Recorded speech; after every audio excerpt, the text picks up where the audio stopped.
You didn't find the luggage section that side. আচ্ছা ভাই, middle ইস্টের সিচুয়েশন তো ভালো না।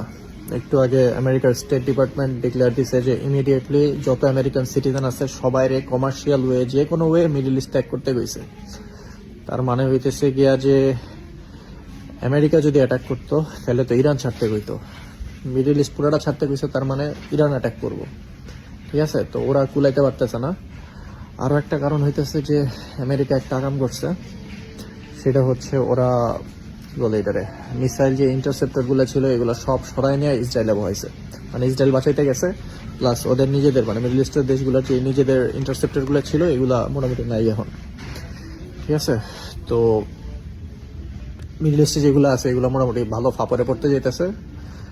তো কাহিনী আমি যতটুকু বুঝতেছি যে ইরান এখনো শুরুই করে নাই মারা।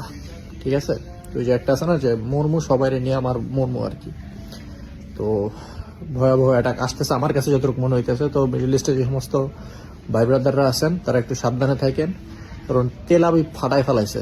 তেল আবিবের ছবি টবি এরকম বাইরেতেছে না, বেশ কয়েকটা দেখছি। ভাই মিসাইলের যে এক একটা মানে দেহা মনে হইতেছে অ্যাটম বম পড়তেছে। তেল আবিব তো ধচায় ফেলাইছে আমি যতটুকু দেখলাম আর কি, একটা ভিডিও প্লাস যতটুকু পাইছি। তো লিক হইতেছে না ওই রকম। তো আপনারা একটু সাবধানে থাকেন, বিশেষ করে আরব আমিরাত, দুবাই, এই দুইটা জায়গা। আর কাতারেও মারবে, কারণ কাতার নাকি সম্পর্ক ছিন্ন করছে। তো বোঝা যাইতেছে না।